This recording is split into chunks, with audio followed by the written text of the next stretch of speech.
أعوذ بالله من الشيطان الرجيم. بسم الله الرحمن الرحيم. إن الحمد لله نحمده ونستعينه ونستغفره ونؤمن به ونتوكل عليه ونعوذ بالله من شرور أنفسنا ومن سيئات أعمالنا وأشهد أن لا إله إلا الله وحده لا شريك له وأشهد أن محمدا عبده ورسوله.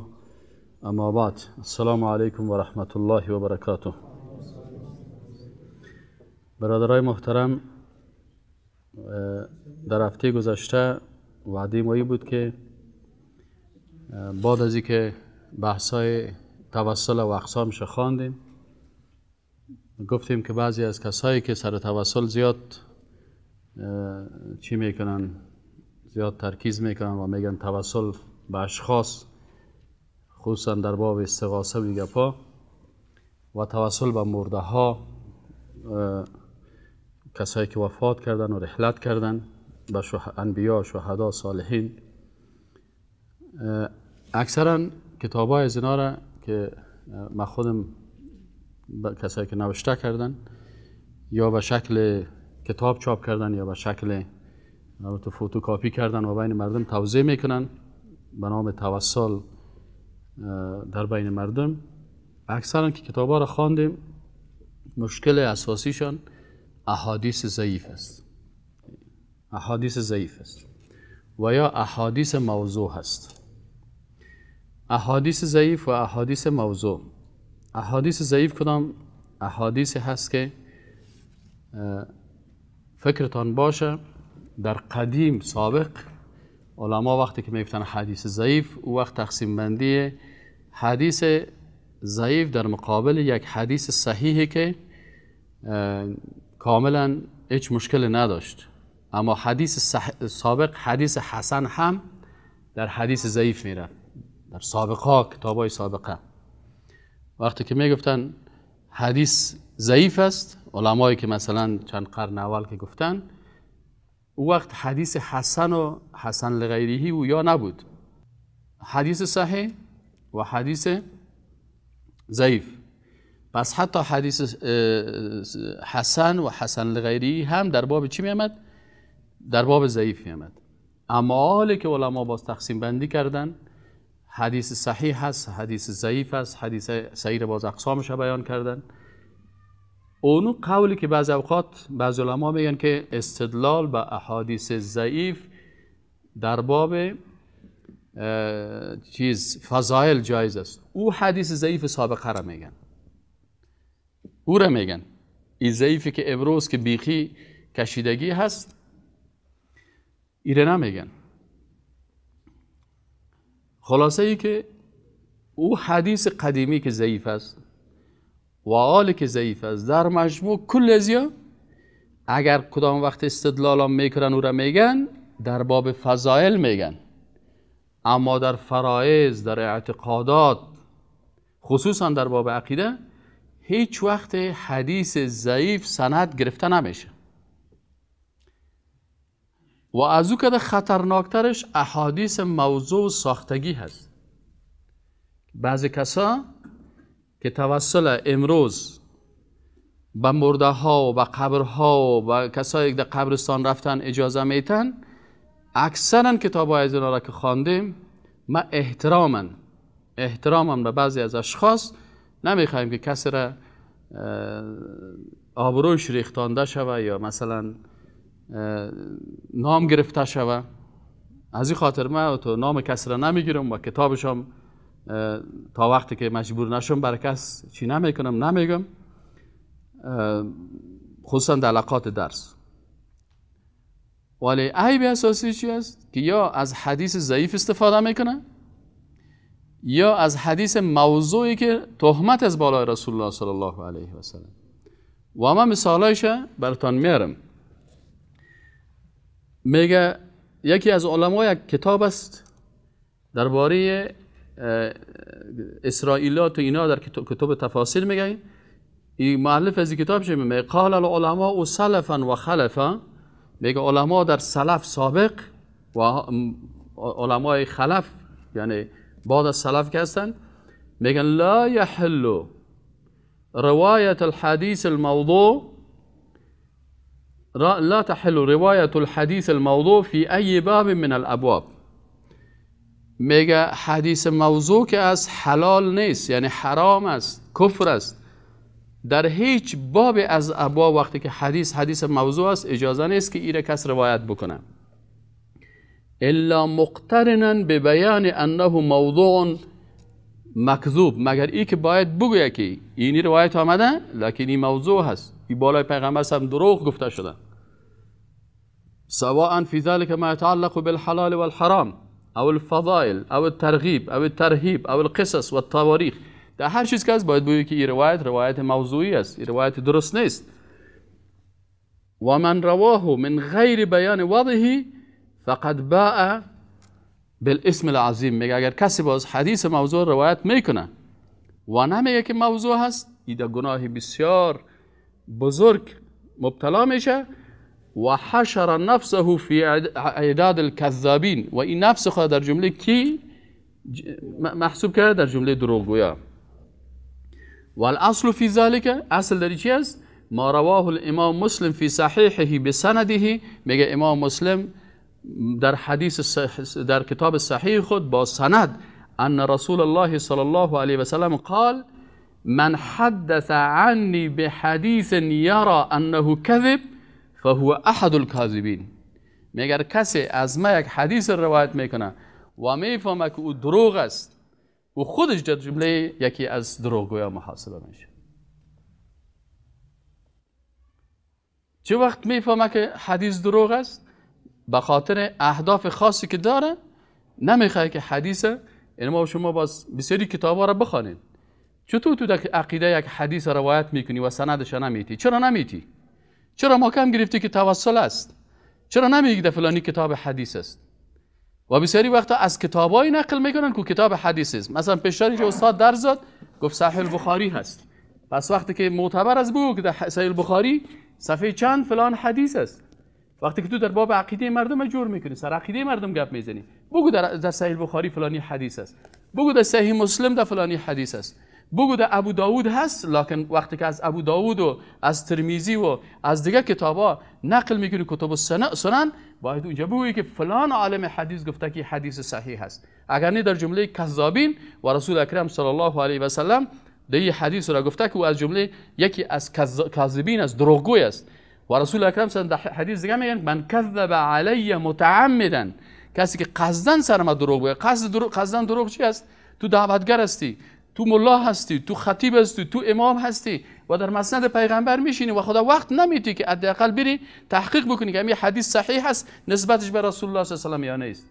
علما عمر خدا برازی کردن. امام محمد ابن اسماعیل بخاری رحمه الله تعالی این وقتی که روزی که شروع میکنه احادیث جمع میکنه بر 2 ماه 3 ماه 4 ماه از یک ولایت به دیگه ولایت، او قسمی ولایت ها قسم نبود مثل او وقت خلافت اسلامی افغانستان یک ولایت بود، شام یک ولایت بود، مصر یک ولایت بود. در خلافت اسلامی همون قسم است.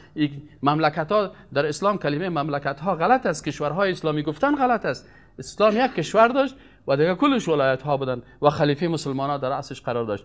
در عصری که امام بخاری رحمه الله زندگی میکرد در هر ولایت یعنی به حساب حال در هر مملکت میرفت، سر چی میرفت؟ سر اسب میرفت، سر چی میرفت؟ پای پیاده میرفت، سر چی میرفت؟ سر حیوانات بسیار ابتدایی که وسایل ترانسپورتی امروزی نبود. تو حداقل امروز مکتبه شامل زبان کامپیوترت پر تو مکتبه شامله رو یاد بگی، فقط حدیث ثابت خودش برات میگه که اینی حدیث فلانی گفته صحیح است، اینی فلانی عالم گفته که ضعیف است، اینی فلانی عالم تایید کرده، اینی فلانی عالم تایید نکرده. باور بکنین او حدیث را که امام بخاری در 6 ماه میرفت پیدا میکرد، او حدیث عالما میتونیم در 5 دقیقه پیدا بکنیم. ما 5 دقیقه، او 6 ماه خود زحمت میته و نامش زنده هست و به خاطر دین خدمت کرده. این هم در مقابل الله استاد میشه و ما تو هم استاد میشیم به نام عالم، به نام مولوی، به نام خطیب، به نام کسی که از تو مردم درس دین میگیرن و تو هیچ وقت کتاب نوشته میکنی به چی؟ فقط بدون روایت حدیث. اگر تو عالم هستی، اگر تو محقق هستی، اگر تو از الله میترسی، اگر نمیخوای که در جمله کذابین باشی، تو حق نداری. این ما بر شما هم میگم برادر عزیز، بسیاری شما دعوت میکنین، بسیاریتان حلقات درس جور میکنین، بسیاریتان حدیث درس میتین، بسیاریتان روایت میکنین از احادیث. از الله بترسین. احادیث را که تا وقتی که پیش ثابت نشدن روایت نکو برای کسی. قصه که ثابت نیست او رو روایت نکو، به پیغمبر نسبت نده. چرا؟ خطرش چی است؟ خطرش چی است؟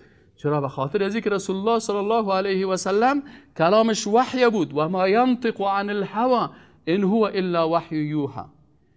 این آیت قرآن چی میگه؟ که سخنهای پیغمبر رسول الله صلی الله علیه و سلم چی بود؟ وحی بود. حالا وقتی که تو یک سخن نسبت میدی به رسول الله صلی الله علیه و سلم، تو نسبت میدی سخن که وحی الله برش همین قسم گفته و تو کلمه کفر به الله نسبت میدی.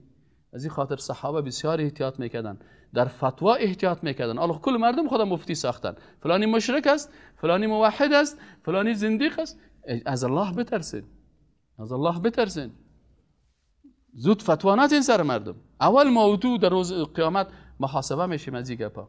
بسیار ساده شده یک نفر به بسیار گپ عادی هر روز نمیفهمی که همی چیز حکم کافر بودن یک نفر باید محکمه مسلمان ها، کسایی که علمای مجتهد که و قضات هستن و میتونن فیصله بکنن که به این اساس یک نفر مشرک میشه، کافر میشه. ما تو چی هستیم؟ عاجل بخی یک نفر حکم کفر شه بگو این کافر است، این مشرک است، این زندیق است و احادیث غلط پیدا بکو و بر خود سند بگی. از این خاطر در باب عقیده بسیار مشکل است. یکی تعویض نه حساب تعویض پروا ندارم، من فتوایش میتم. از الله بترس که تو فتوایش میتی. تو فتوایش میتی. به چی فتوایش میتی؟ فتوا میتی که الحمدلله در کاغذ نوشته شود و در تشناب برده شود. قرآن کلام پاک اگر یک نفر همین بخاری شریف از زیر قول خود بگیره در داخل تشناب حکمش چی میکنی؟ به حرمتی و صحیح بخاری از نیست. خب وقتی که صحیح بخاری قبیه حرمتی داره، اگر یک صفحه زیر قیچی بکنی ببری که در تشناب، او چی فرق داره؟ خب یک صفحهش به او است. قرآن برده میتونی به تشناب؟ نه سر من اجازه میدم. از این خاطر برادر عزیز دعوت آسان هم است و سخت هم است. دعوت آسان به این است که الله که تو همکاری میکنه، اخلاص داشته باشی. سخت است وقتی که انسان دعوت شروع کرد، شیطان ها از 4 طرف دجال از حرکت میکنه. ما صدها مرتبه دیدیم یک حرکت دینی که میکنی، یک حرکت اسلامی که میکنی، وقت شیطان برات از 4 طرف جیبایت کشمش نخود پر میکنه. بسیار کساست که ما دیدیم میشانه که اول خوب در دعوت محکم بودن، خوب دعوتگر بودن، خوب احساس داشتن. وقتی که یک کمک در جیبش پیسه افتاده، یک کمک آمده باز چطور است؟ نه خشونت نمیکنیم. نه ما والا بسیار از گپا استاد شما بسیار افراطی است. خب خیر ببینید، اما خبر نکنید جیبایش وقت نقل چوبی پر کردن. هم شیطان انسی در جانت حرکت میکنه و هم شیطان جنی. شیطان انسی وسوسهت میکنه 24 ساعت و شیطان جنی وسوسهت میکنه و شیطان انسی برات چوکی میتن، موتر برات میتن، مقام برات میتن، سفرهای خارجی برات میتن. لوکس هر طرف وقتی که رفتی خوردنی ها را دیدی باز بعد از اونجا از دعوت گپا. خب از این خاطر برادر عزیز علماء بسیار وقد حكم كثير من علماء الحديث وائمته على ان من روى حديثا موضوعا من غير تنبيه الى وضعه وتحذير الناس منه بالتعزير والتأديب. بسیاری از علما میگفتن اگر کسی یک حدیث روایت میکنه و در حدیث موضوع روایت میکنه و نمیگه که موضوع هست، چی میکنه؟ گفتن این باید تعزیر شوه و ادب داده شوه. یعنی حتی قاضی این میبره بندی میکنه. قال ابو العباس السراج شهدت محمد بن اسماعیل البخاری. این چی میگه؟ میگه من محمد بن اسماعیل البخاری و دفع الیه کتاب من ابن کرام يسأله عن احاديث منها حديث الزهري عن سالم عن ابيه مرفوعا الايمان لا يزيد ولا ينقص فكتب محمد بن اسماعيل على ظهر كتابه من حدث بهذا استوجب الضرب الشديد والحبس الطويل. میگه یک حدیث برای آوردن فهمید که حدیث نیست یا ضعیف است یا موضوع است یا چطور است. میگه برام پشت ورق نوشته کرد برای آوردن که این حدیث یک کس روایت میکنه. امام بخاری پشت ورقش میگه چی نوشته کرد؟ نوشته کرد کسی که این قسم حدیث بیان میکنه چی شد؟ باید ضرب شدید و حبس طویل داده شد. چرا؟ تهمت به الله میکنه. یک نفر سر یک انسان تهمت میکنه. یک نفر سر یک انسان تهمت میکنه که این زنا کرده، سیست و شاهد آورده نمیتونه. حد قذف بالایش هست نیست؟ حد قذف بالایش جاری میشه و محکمه میره و تخته پشت شما زده میره که دوره قذف که تو چطور یک دختر مسلمان یا مرد مسلمان به زنا یا به گناه ایره چیز کردی.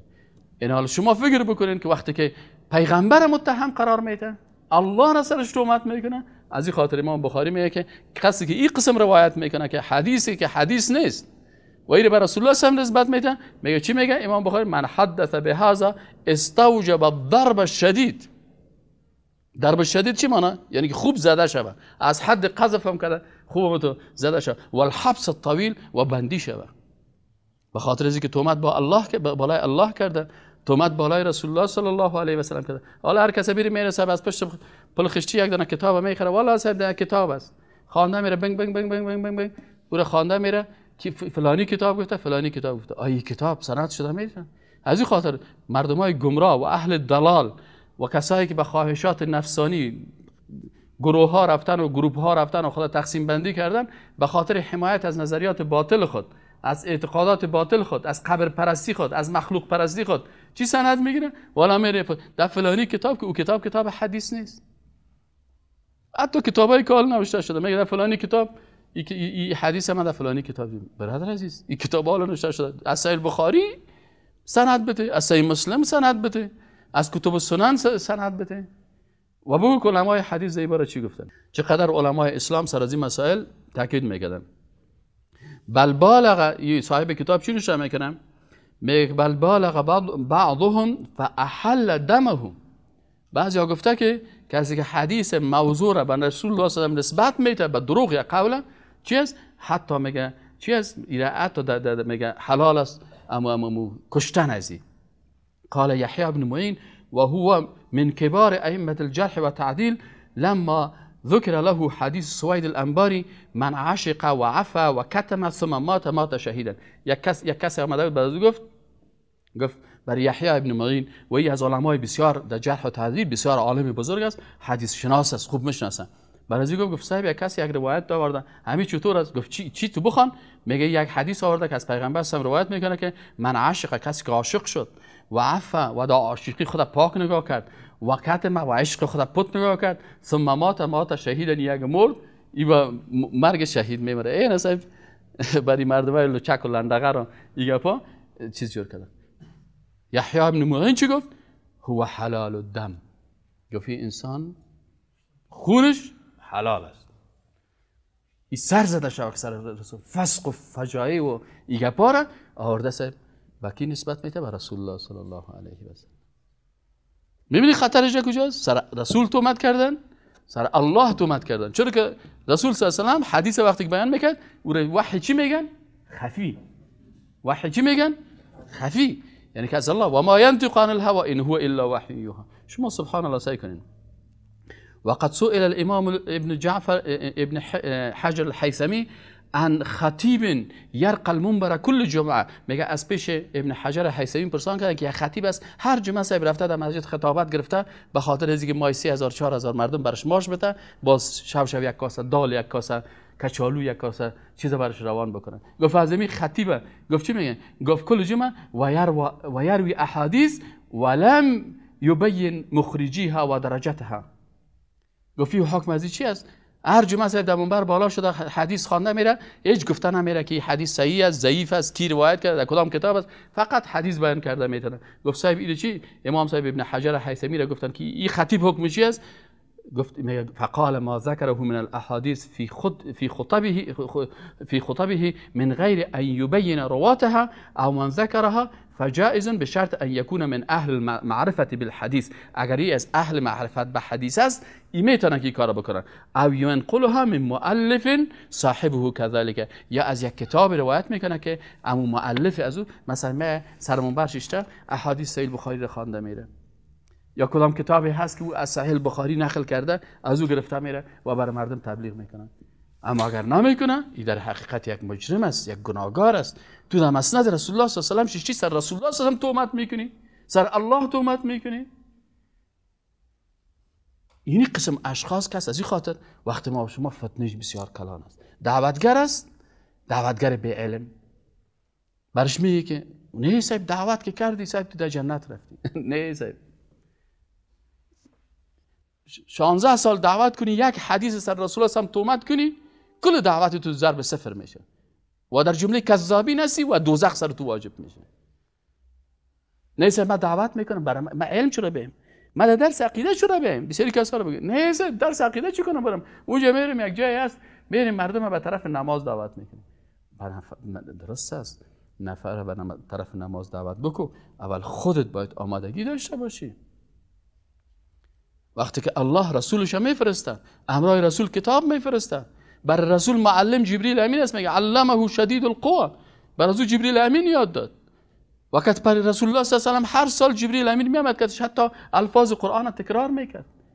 او رسوله که الله در قلبش قرآن جای به جای میتونه، کلمات آمدن نثبت، ما تثبیت میکنیم قرآن در قلب تو، لکن با وجود از این هم معلمش میه سال که قرآن گردان میکنه. خاطر نیست که هر کس بخیزه از دل خود. متاسفانه بسیاری کسا هست مدیدیمش بسیار اخلاص داره. اخلاص اتباع باید باشه، متابعت از رسول الله صلی الله علیه و آله باشه. تو میخیزی با بسیار اخلاص یک حدیث دروغی رو بر مردم بیان میکنی، عقیدهش خراب میکنی، با بسیار اخلاص عقیده مردم خراب میکنی و در روز قیامت تو مسئولیت از او داری. به مو اندازه که مکلفیت به دعوت داریم، به مو اندازه مکلفیت. از این خاطر عمر رضی الله تعالی عنه در بازارا میگشت، میگفت تجاره که سعی کنیم بر تجار، دکانداری که احکام حلال و حرام در تجارت نفهمه، میگه حق نداره تجارت کنه، نمیمانده شه، امتحان از پیشش میگیره. کسی که شرایط دکانداری نمیفهمه اجازه نمیدهش که دکانداری بکنه. تو در سود داخل میشی، در حرام داخل میشی، در ربا داخل میشی. چرا از الله نمیترسی؟ تو میری در بازار دکانداری میکنی. یک دکاندار عادی، یک نفر کشالو میفروشه، حضرت عمر میاد پیش پرسان میکنه که تو احکامش میفهمی؟ فرض است سر تو که احکام از رو بفهمی. تو دعوت میکنی، احکام دعوت سر تو فرض است. نیست من هیچ گپ یاد ندارم، فقط احکام دعوت نمیست. من بسیار خوب آدم هستم صاحب که خیسم برای مردم قصه هایی را میکنم که قصه های صاحب از اسرائیلیات، قصه هایی که هیچ رسول الله صاحب نگفته، صحابه نگفته. صاحب مناط خوانی میکنم که یک دانه چوب شکن بود و مچم یک دانه سنگ شکن بود و موسی علیه السلام رفت خانی از او خراب کرد. آیا یک پیغمبر اولوالعزم خانه یک نفر خراب میکنه؟ الله خانه خودت خراب کنه که تو سر یک پیغمبر اولوالعزم به این قدر بیادبی میکنی؟ و قصه های پیغمبر تلک من انباء الغیب. در قرآن میگه که قصه های پیغمبر انباء الغیب است. تو قصه سنگ تراش از کدام کتاب کشیدی؟ از کجا کشیدی که تمام روز پشت شاعرها افتادی و از شعرات و عقیده جور میکنی؟ و او شاعر مسکین عقیده غلط داره، هر قصه را که پیدا کرده آورده اما قصلیقه نظم سازی داره. نه خیر صاحب، قصه پیغمبر که از قصه پیغمبر که از تلک من انباء الغیب گفته که یا انباء نحن نقص علیک، نحن نقص علیک احسن القصص. الله میگه ما برات قصه های احسن القصص کیست؟ قصه های پیغمبر است، قصه های قرآنی. تو میخوای سر قصه پیغمبر جور میگه. تو رو با خدا برین حداقل در کل کتاب های حدیث، همین مثلا استاد که شما را صحیح البخاری درس میده باشون بگو از این سنگ تراش قصهش در قرآن آمده، در سنت آمده، در کدام حدیث آمده، در کدام روایت آمده؟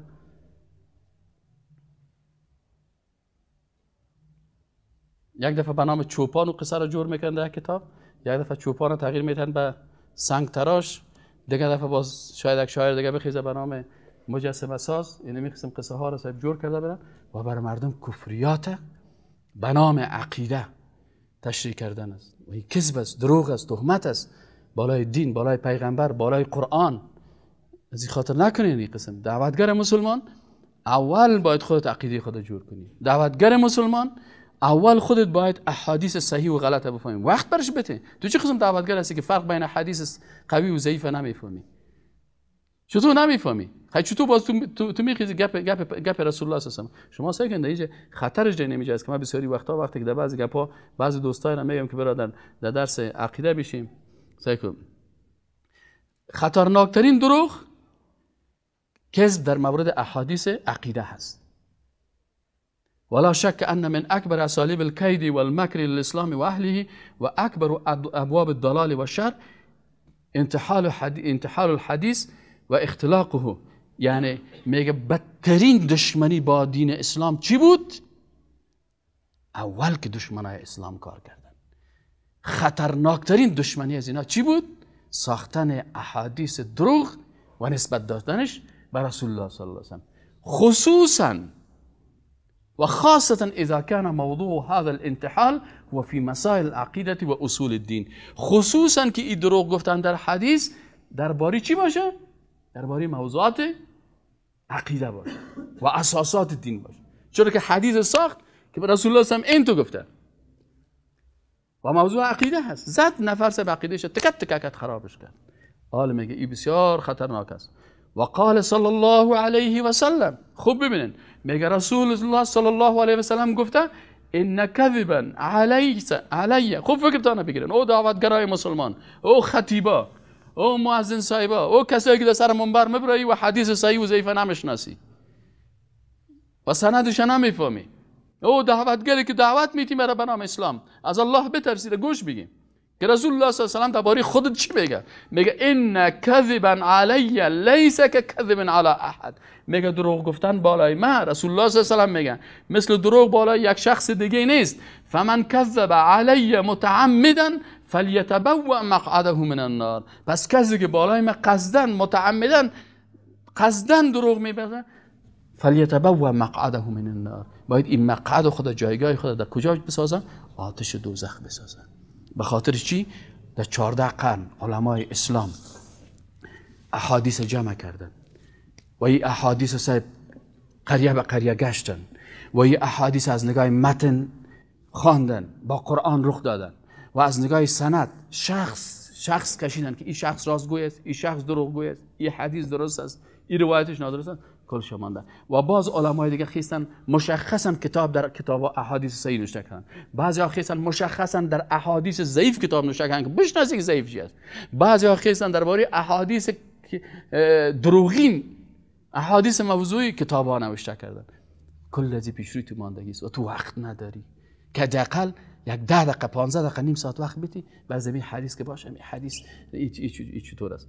این حال وقتی که یک نفر یک حدیث دروغی را روایت میکنه و صحت ازی را تحقیق نمیکنه و خود شیخ الاسلام و شیخ الحدیث قرار میده، رسول اکرم صلی الله علیه و سلم میگه که دروغ بالای من مثل بالای یک و من کذب علی متعمدا فلیتبوأ مقعده من النار، این باید جایگاه خود در آتش دوزخ آماده بسازه.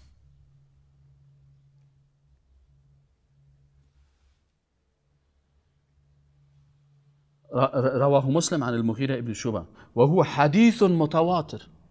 یه حدیث چی است؟ متواتر است. جاء عن اکثر من 60 صحابیا، بیشتر از 60 صحابی. بهترین بلندترین رتبه حدیث کدام حدیث است؟ حدیث متواتر است. میگی حدیث متواتر است که بیشتر از 60 صحابی این روایت کردن. بازی صاحب کتاب چی میگه؟ فقول الرسول عقیدة و شریعة و تصدیقه فقول الرسول عقیدة و شریعه. میگه قول رسول که است؟ عقیده و شریعت است و تصدیقه واجب و العمل به فرض. چرا که قرآن میگه گفته و ما آتاکم الرسول فخذوه و ما نهاکم عنه فانتهوا، آنچه که رسول بر شما آورده او را بگیرین، از چیزی که من نکرده از او دوری بکنین. تو حدیث قرآن گفته که قول پیغمبر را بگی، تو دروغ قول میری و نمیفهمی. اینجا باز مثلا اینال پاسا اینجا تشریح میکنه، سعی کنید این برنامه کسایی است که بسیار شله هستن. این برای کی هست؟ برای بسیار کسایی هستن که در گروه رفتن، در حزب رفتن، در جماعت رفتن، حالا گرفتار است، کل مردم شناختیش. حالا اگه بخیزه بیای بگه که برادرم من اشتباه کردم، من غلط کردم، غرورش اجازهش نمیده، تکبرش اجازه نمیده. نامش صاحب 3 متر است. وقتی که خطا یک مجلس بخیزه باز نام 3 متری خودت چطور کنه؟ حال نمیتونه که بخیزه پیش جوانا بگه که والا من خب 15 سال در کفر بودم، ناروا بودم، غلط بودم، اشتباه کردیم، خیر است الله عفو کنه. این اخلاص، این تقوا را نداره. حالا چی میکنه؟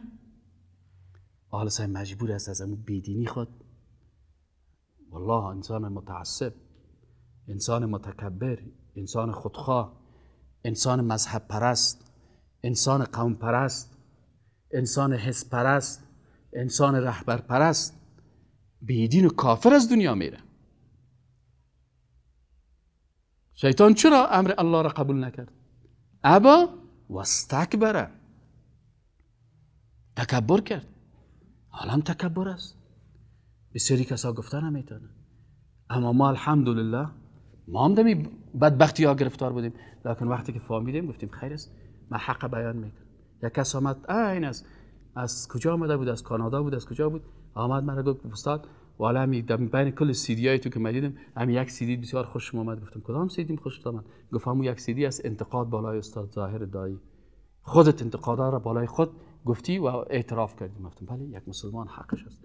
درست است ما تعویض میدادیم، در شرک مبتلا بودیم، در تعویضای خود فرعون، هامان، شداد، نمرود نشته میکردیم. ما میکردیم 20 سال پیش نمیفهمیدیم، جاهل بودیم.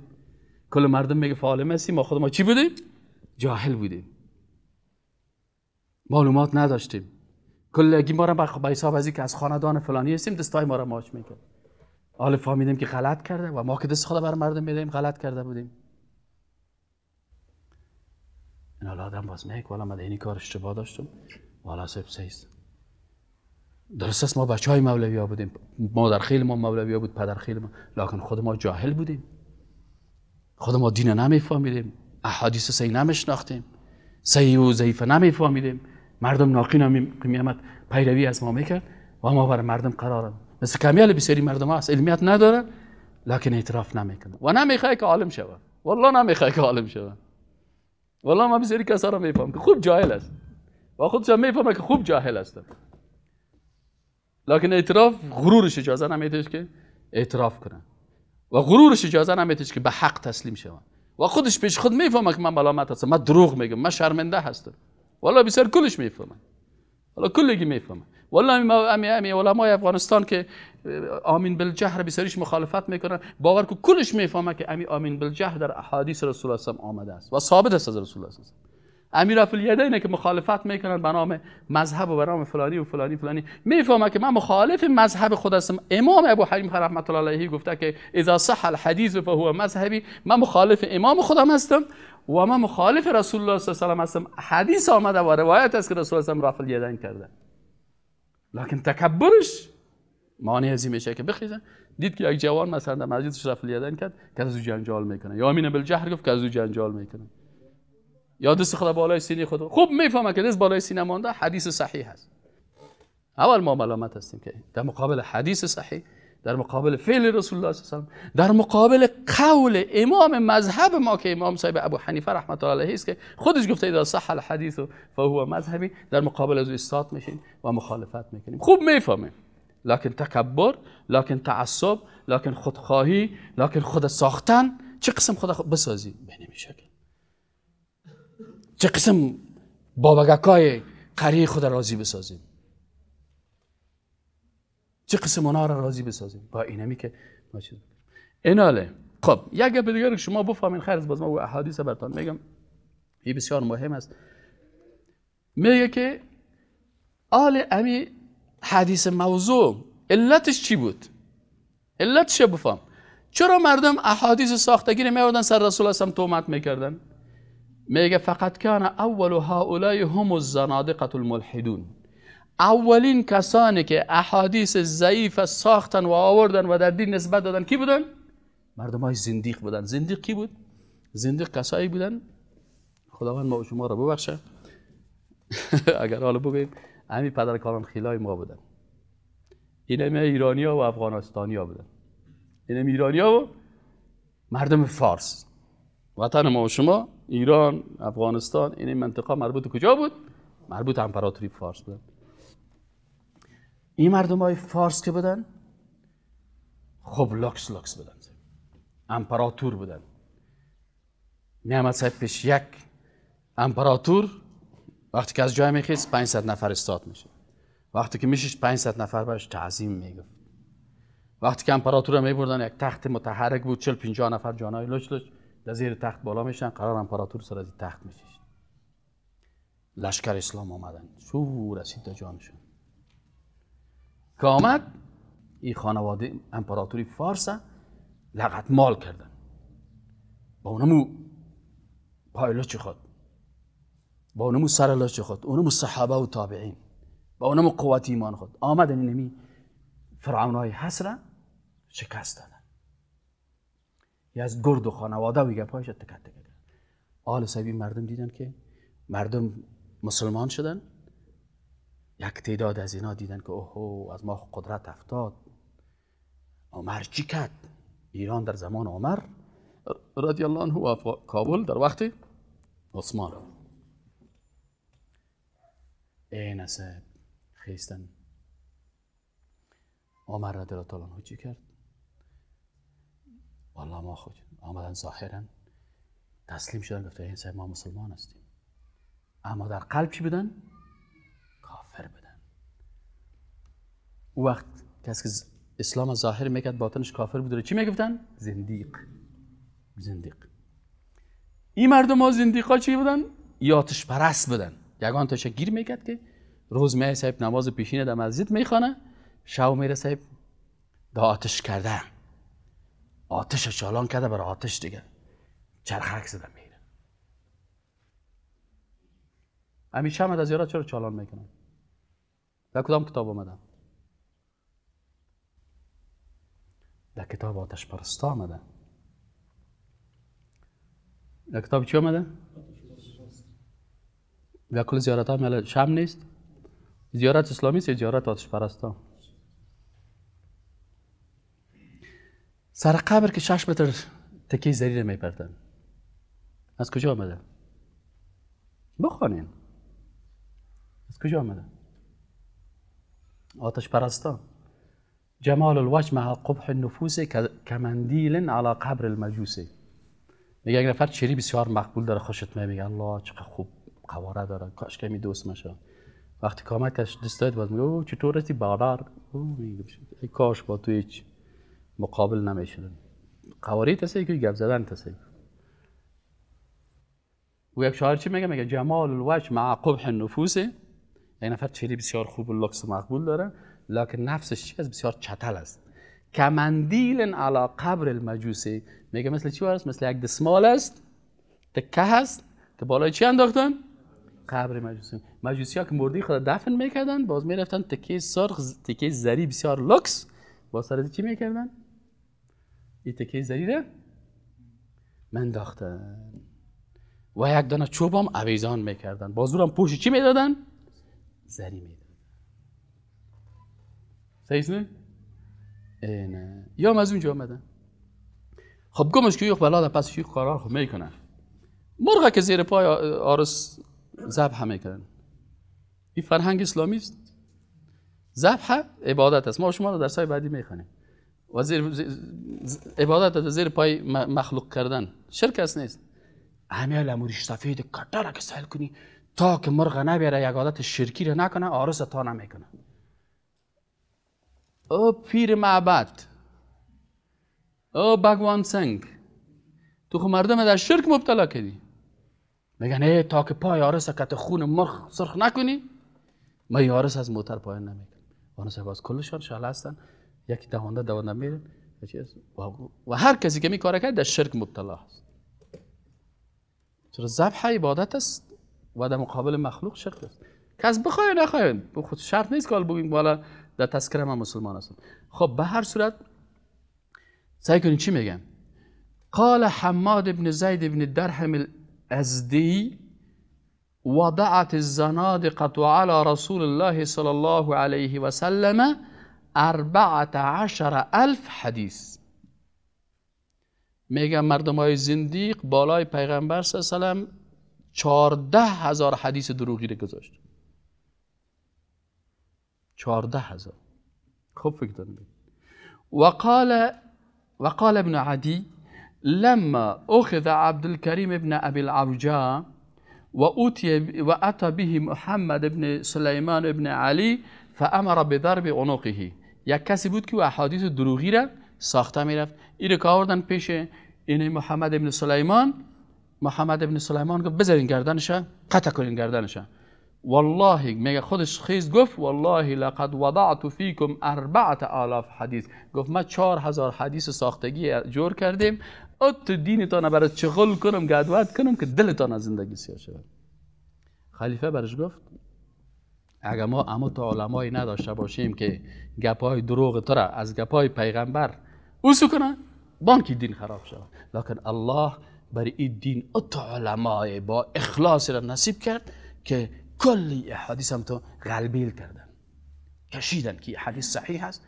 حال به هزارها جلد کتاب است که احادیث یکی که بر ما بیان میکنه که صحیح است، این ضعیف است، این موضوع است، این دروغی است. حال فرق بین از این زندیق، این کافره که به خاطر فساد دین و دشمنی حدیث گذاشت در کتابات داخل کرد، و بین از این انسانه که خود دعوتگر اسلام میگیره و خود زامت نمیته و امی حدیث ضعیف و امی حدیث دروغی و کذب میاره به رسول الله صلی الله علیه و نسبت میده. فرق بین از اون زندیق و بین از این چی شد؟ در روز قیامت اردوش در یک محکمه محاکمه میشه که تو چرا بی تفاوت بودی در قسمت از این؟ چرا وقت ندادی؟ و تو چرا خیس دعوای ملاگری و مولویگری کردی که نمیفهمیدی؟ برو کچالو فروشی بکن، برو دکانداری بکن، برو تجارت بکن. نشیده مسند رسول الله صلی الله علیه و سلم وقتی که لیاقتش نداری، لیاقتش نداری بگو نمیتونم. از من گفتن بیاین صحیح بخاری درس بده، من گفتم والا من علمیت مولوی عابد و علمیت مولوی کوثر و علمیت مولوی متوکل من ندارم، من صحیح بخاری درس دادن نمیتونم درس. ما تحقیق دی باب کردیم، دی باب نکردیم، نمیتونم درس. وقتی که نمیتونی بگو نمیتونم.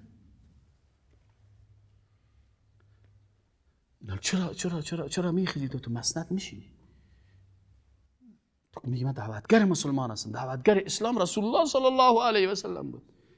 اما لحظه که از دین سخن میگی تو خود در مسند رسول الله هستی، در مقام رسول الله، چطور باز در مقام رسول الله صلی الله علیه و سلم تو میخیزی مثلا نمیفهمی که میگه رسول الله صلی الله علیه و سلم گفته یا نگفته، فتوا میتی. پیش ابوبکر صدیق میاد نفر باش میگه ابوبکر صدیق این مسئله چطور میشه؟ میگه نمیفهم. برو پیش عمر. پیش عمر میره میگه والله نمیفهم. برو پیش علی. پیش علی میره علی میگه نمیفهم. برو پیش عثمان. پیش عثمان میره عثمان میگه برو پیش ابن عباس. پیش ابن عباس. آخر نفر میگه چرا؟ میگه والله فتوا داده نمیدونی. هر کس خدا خلاص میکنه و یک عالم دیگه میره که اگر او تحقیق داشته باشه. چرا؟ الله یفتیکم فی الکلاله. فتوا کی میته؟ الله. تو مفتی به نیابت از الله گپ میزنی. سر دکاندار تومت کنی گناهگار شدی، سر فلانی سر فلانی، سر الله و سر رسولش تومت کردن این گناهش بسیار خیلی. پس اولین کسانی که قال ابن الجوزی چی میگه؟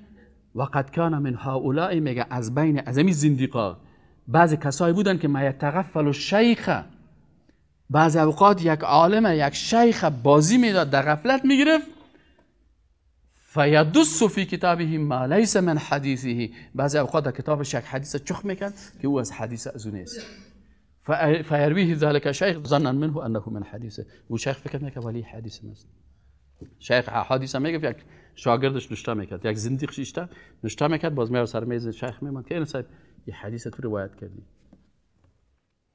و الصنف الثانی من اصحاب الاهواء والعصبیات المختلفه، بعضی از کسایی بودن که احادیث ساختگی کی میماندن؟ اول کی بودن؟ زندیقا. دوم طایفه کسایی بودن که در فرقه ها و گروه ها و مذاهب تقسیم شده بودن.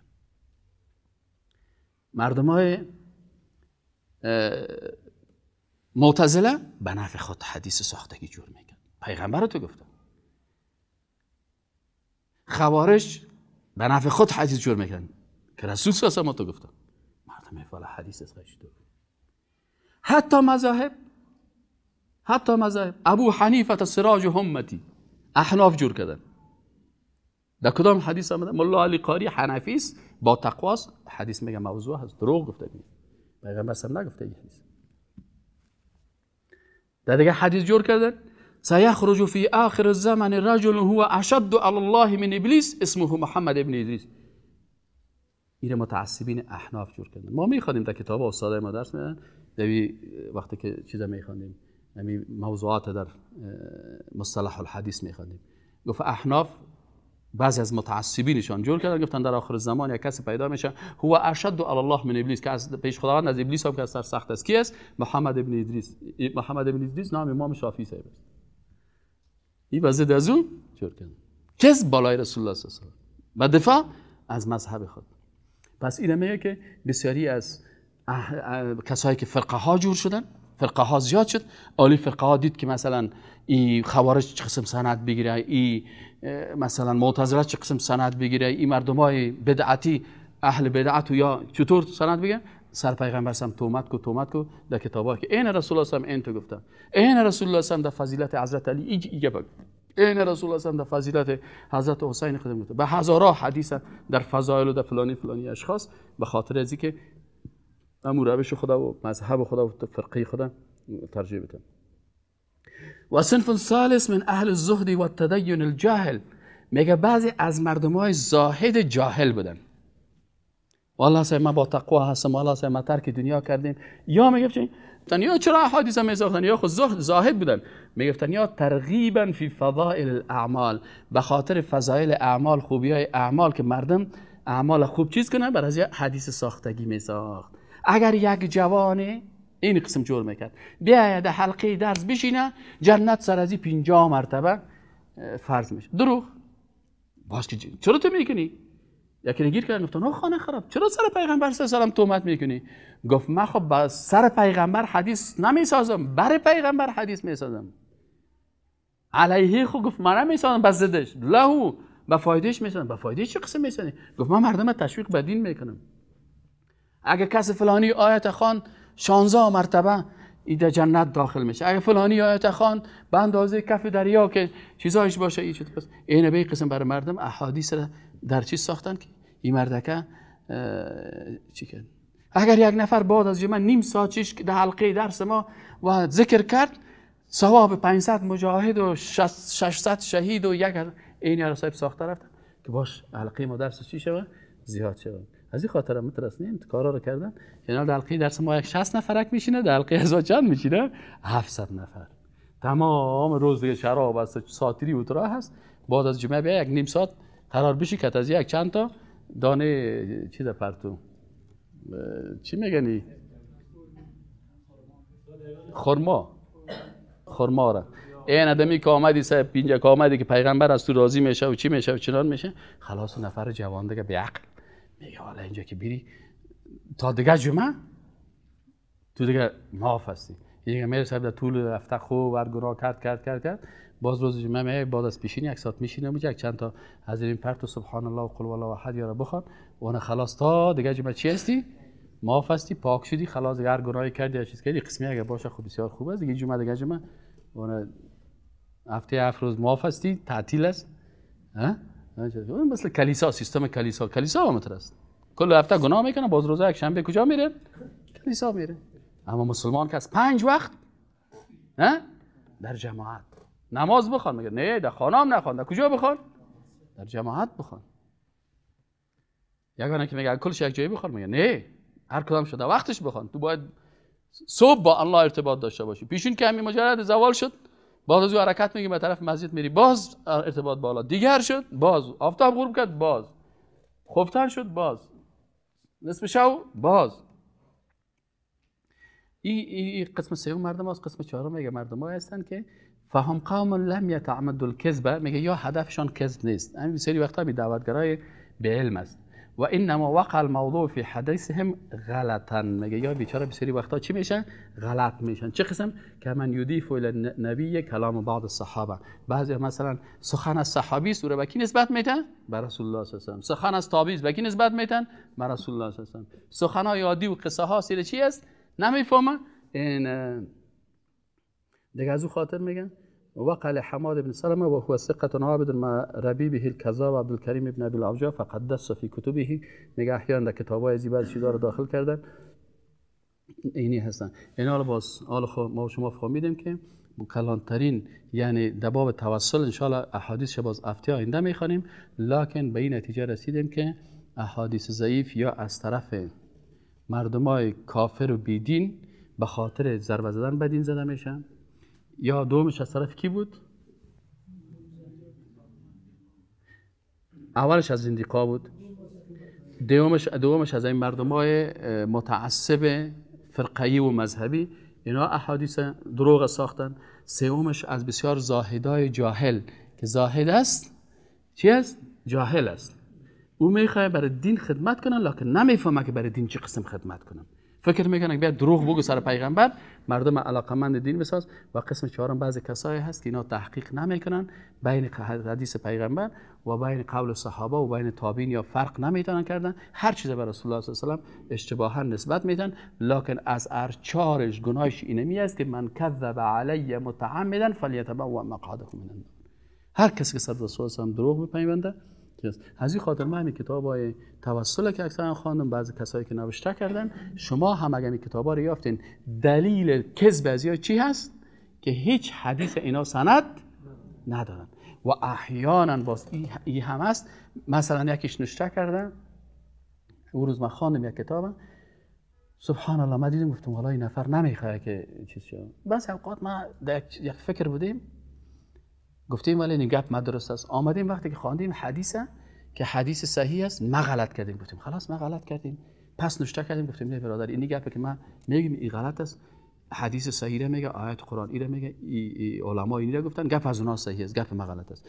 لکن دیدیم همین نفر به خاطر گپ غلط خود چی کرده؟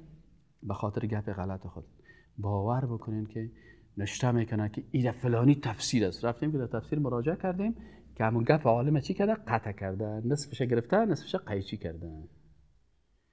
و این من ان شاء الله اگر کدام وقت خواستین پروژکتور براتون میارم و کتاب از رو براتون نشان میدم. و همین چیزه، اگر چی یکی از برادران میخواد که حتما برنامه بگیرن سر زمین موضوع توسل را، ان شاء الله کتازو با چیز کنم باز براتون میام، شما میره بخواید باز ما براتون امون بر صفحه جلد و هم قسمتی که جمله را گرفته، نصف جمله را گرفته، نصف جمله را چی کرده. مثلا در کتاب چی نوشته کرده؟ روز یک کتاب است خواندم، این یک کس نوشته کرده، خدا هدایتش کنه، باز نوشته کرده که شما سعی کنین که توسل بزرگترین علما قول داده، گفته اینه شیخ المفسرین، رئیس مفسران امام علوسی است. عالم صاحب تفسیر علوسی رو میخوام، نوشته کرده که این امام صاحب علوسی میگه که در قسمت استغاثه به مرده ها هیچ مشکل نیست، در قسمت استغاثه به مخلوق هیچ مشکل نیست. باز امام علوسی چی گفته؟ گفته که به شرطی که انسان زنده باشه. یعنی تو میری برای یک انسان زنده میگی برای من دعا کن. و امام علوسی را گفته. این قسمت اول جمله علوسی را گرفته، قسمت دوم جمله چی کردن؟ عشق قطع کرده. والله نمیره. این باز ما براتون مستند براتون سایت نشان میدم. چرا بعضیا هستن که نمیخواین که خدا چی کنن؟ به حق برسن. یعنی این قسم که میکنن معلوم میشه 100% کی نفر چی است؟ نمیخواد بخمن. اما بعضی کسای دیگه به حق میرسن. اما شما هدف ما اینمی است که اون کسایی که طرفدار حق هستن، مسلمان هست، شاید ما اشتباه کرده باشیم، تو هم اشتباه کرده باشی، بسیاری کساس مثلا در اعتقادات خود اشتباه میکرده باشه، لکن انسان روز به روز درس بر دینی است که آدم حق بفهمه و با دعا بکنه که اللهم اجعلنا من الذين يستمعون القول فيتبعون احسنه. سبحانك اللهم وبحمدك اشهد ان لا اله الا انت استغفرك واتوب اليك.